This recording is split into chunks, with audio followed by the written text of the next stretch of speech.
What's hiding underneath things can be scary. Underwater, under your bed, especially what's under your carpet. Except when you get new carpet from Carpet One Floor and Home. After tearing up your old carpet, they'll vacuum and apply Health Annex antimicrobial to your subfloor, disinfecting and killing mold, mildew, and any remaining general awfulness. Carpet One Floor and Home goes the extra mile to protect you, your family, and your home. Carpet One Floor and Home in Columbia, making your home beautiful, guaranteed.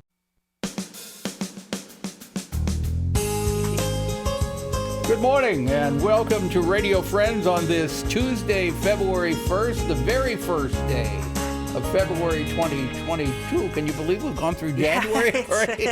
JOAN STACK is with the State Historical Society.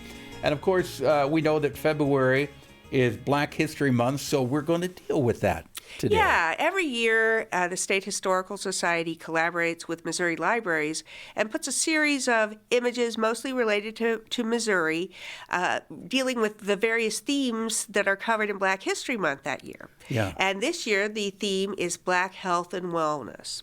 And so our exhibit is called Black Health and Wellness, a selection of historic images. And most of them relate, I guess all of them relate in some way to Missouri. Yeah. And you've got the signature image, which is just a really beautiful photograph. It's by a photojournalist named Arthur Whitman, who worked for the Post-Dispatch for many years. Mm-hmm. And this is an image of a blood drive in 1942 in the Black community in St. Louis.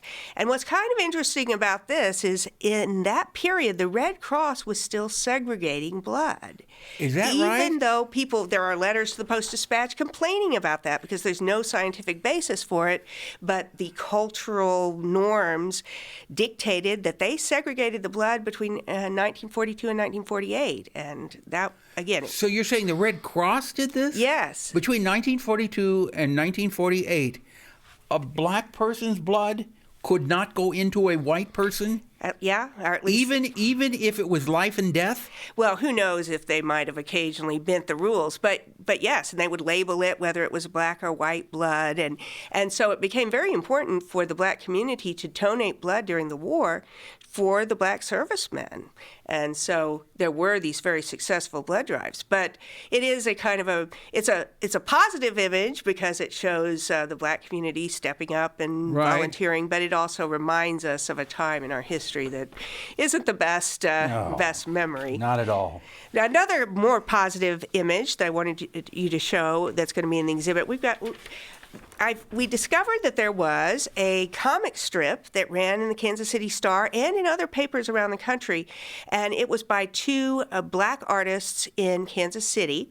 Their names were Louis Slaughter and Edward Carr, and they did this cartoon, which was sort of like a cartoon strip version of Sesame Street. It happened in the inner city, and it was integrated with different people of different races, and Butter and Boop was the name of it, and Butter was a kind of a young man, and then Boop was his dog. Yeah. But that's very well done. Yeah, and what's especially interesting is the FDA actually hired them to do a comic strip encouraging good nutrition. So they were running, the comic strip had Butter's friend didn't eat breakfast in the morning and he was all tired during the day, and it encouraged people to eat more healthy meals, fruits and vegetables and the like. Now, was that run only in the Black community, or was it was mainstream? Yeah, so Butter and Boop ran in the Kansas City Star, but it also ran in about 30 papers around the country.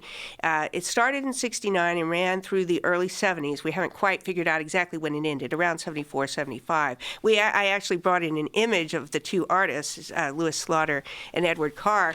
This ran in Ebony magazine. It's actually an ad for vodka. And so they're showing these cool guys and they drink this Dwar's vodka. But you see on the back, there's even an image of the Butter and Boop. On the back. You can see on their bulletin board an image of the nutritional comic book. But what was really special about this is that it was entirely written and designed and drawn and even distributed by a company called Blacklight. So it was entirely African Americans who ran the company, who did all the work, secretarial work, everything else. So that was sort of unusual in that time. And I think we have some comic strips like that now that are running, but this was quite early and one of the first that had national distribution. Now, this display will be up and running when? It will open on February 7th, and I will be giving a talk on it that will be through Zoom. So if you don't get a chance to get to Ellis Library, you can see the images from it, and I'll be discussing them in more detail. I'm doing that on February 22nd at 3 o'clock. It will be a live Zoom, and if you want to register for it, and you will register, and then they'll send you the Zoom link. Right. You would register at shsmo.org. On the web. Now, this is the main, and let me have that last one. Yeah.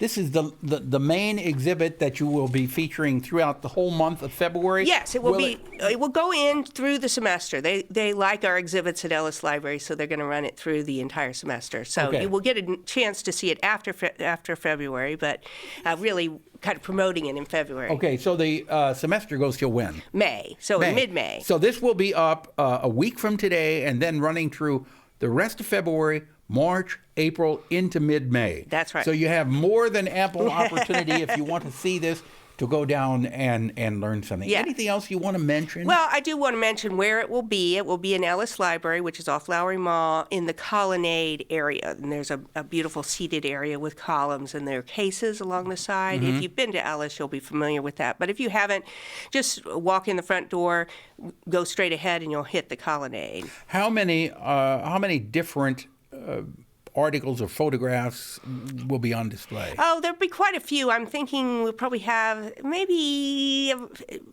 in the neighborhood of 18 to 20, I think. Okay. Yeah.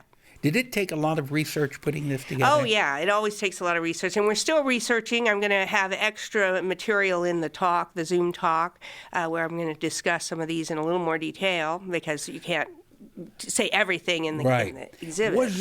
Was there anything while you were doing the research on this that hit you right in the face as a big surprise? Well, I will say the Butter and Boop, it was sort of surprising that this was coming out of Kansas City, that this kind of innovative cartoon strip that was really up to the minute, really forward-looking, that was a Kansas City production. I also, we did investigate some of the negative sides of health. I was going to ask you that. So I looked into, we do have an editorial cartoon and an image that relates to a lynching that took place. It's not a terribly graphic image, but a lynching that took place in Sikeston, Missouri in 1946, which seems very late for something like that to be happening. And pretty horrific. There was actually a federal grand jury investigation of it. But unfortunately... that was a sad... Yeah. And unfortunately, one of the things, I guess, that surprised me was the federal grand jury could not find them guilty because at the time we didn't have those civil rights laws. So they said it was horrific. And they were not found guilty. Well, the federals said it was terrible, but there were no federal laws broken, and then the local people didn't investigate. All right, we're out of time. Thank you always for opening our eyes. Yeah. All right, JOAN STACK from the State Historical Society. Have yourself a nice afternoon.